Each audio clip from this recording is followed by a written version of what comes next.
Under complete radio silence, each ship took its proper place in the vast armada. At twilight came the signal for the dash across the channel.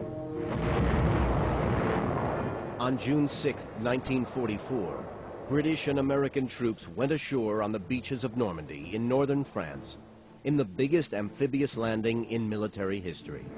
Our first assault wave had a full share of heartbreaking misadventures. Plunging fire from enemy batteries was extremely accurate. Our casualties were high. It was the beginning of the end for Nazi Germany, though it would be nearly a year before Berlin finally fell. Hitler's fortress had been cracked. The great gamble had been won. D-Day had taken years of meticulous preparation. 200,000 troops supplied and reinforced from Britain, 50 miles away across the English Channel. X-Day in Japan would be altogether different. Twice as many troops, with supply lines stretching hundreds, if not thousands of miles. Preliminary planning for the defeat of Japan had begun in Washington as early as 1942 by a Joint Chiefs of Staff team. Final victory was planned at the Yalta Conference of the Big Three, Churchill, Roosevelt, Stalin. The culminating international achievement of President Franklin D. Roosevelt. In February 1945, at the Yalta Conference of Allied Leaders, Army Chief of Staff General Marshall unveiled the broad outline of the invasion plans. It was called Operation Downfall. The two-stage strategy was ambitious and risky, but at that time represented the best and perhaps only chance of removing Japan's military leadership. It was on the beaches and in the paddy fields and mountains of southern Kyushu that the final battle against the Japanese would begin. The densely wooded and volcanic terrain, with its deep ravines, could hardly be more difficult for the invading forces. The first stage of the invasion plan was called Operation Olympic. The date of the landings, X-Day, was fixed for November 1st, 1945. On X-Day, there would be 3 amphibious landings on the island. 2 to the south and east, and 1 to the west. American forces would then fight their way north, taking roughly a third of the island as a springboard for the invasion of Tokyo. These are the beaches on Kyushu that were the target of the invading U.S. troops. They were codenamed after America's prime obsession, the car.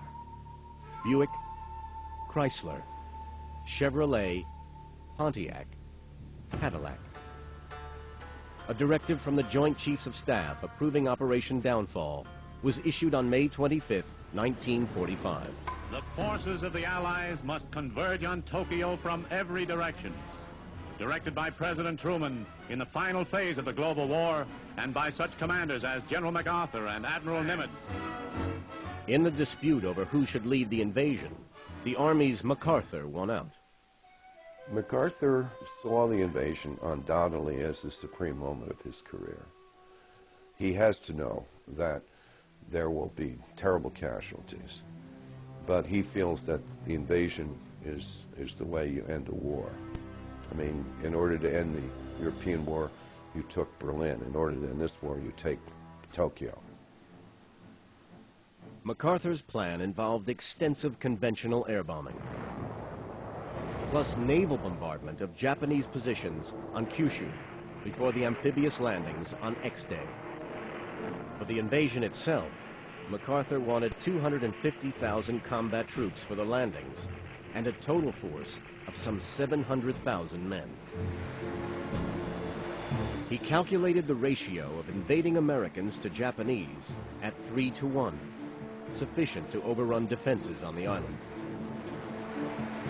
MacArthur knew that, as on Iwo Jima, Japanese forces would fight ferociously, but he made modest estimates of the extent of Japanese defenses. By X+90, he calculated, the mission would be completed.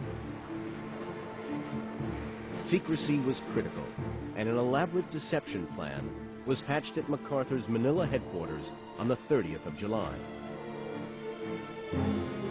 One of the big deceptions was that we're really invading China. And there was a large deception plan that would indicate through the use of radio and false bombings, that our real objective was China. With southern Kyushu taken, MacArthur then had a base with airfields and harbors to support the second phase, Operation Coronet. Y-Day, the invasion of Tokyo itself, was fixed for March 1st, 1946.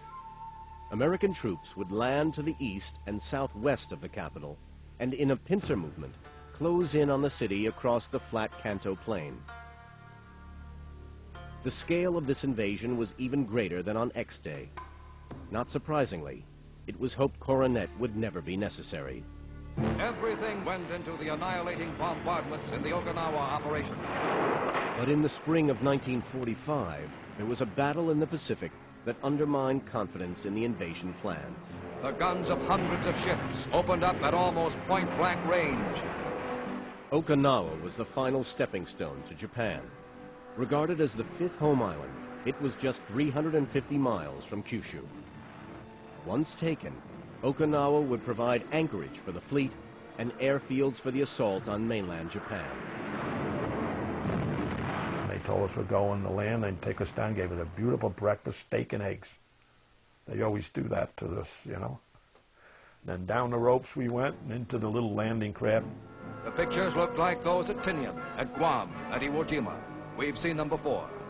But every time for these men, there's blood ahead and death.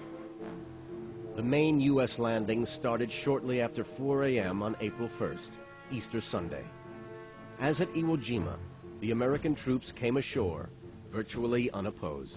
Nothing. And everybody was shocked, thought it was a cakewalk, that was it.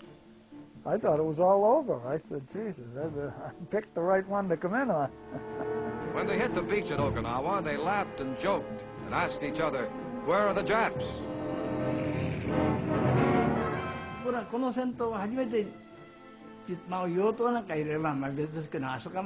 This was the first time we fought in the home islands, where Japanese citizens were living. We were fighting with a sad and heavy heart. I was seriously thinking we had started a very stupid war. And it was very clear we were going to lose. But I am an army man. I am proud of being an army man. So I was thinking to keep this pride. What followed was one of the most bloody battles of the entire Pacific campaign. The conquest of Okinawa had a climax in a war of explosions. We ran into some things that were shocking. And we found some people that were on stretchers, soldiers. And the Japs had mutilated them. And I mean mutilated them. So when you see that and you're 18 years old, your mindset changes. And I was shocked and horrified, but I was madder than hell when I saw it. The problem was that the defending Japanese forces had dug themselves into the hillsides on a scale and with a sophistication not seen before, even on Iwo Jima. The long, fiery stream of the flamethrower is hurled against Japs fortified in caves and underground pillboxes. There is a change of Japanese tactic. They are no longer withdrawing troops from an island that's going to be lost. The troops there will have to be fighting until they're killed. They are going underground. They are making a honeycombed mountain full of artillery pieces. Really a fort covered with dirt and camouflage. And we didn't know this. There were tunnels crisscrossing the whole damn hill that a man could stand up in and go from one side to the other. All around us. We were getting fired at from 4 sides. We went up that damn hill 13 times. We took it 13 times. And we had to retreat 13 times. Finally, in the 14th try. This is the violence of battle that has been necessary to smash the Jap on Okinawa. And they would dig these tremendous caves.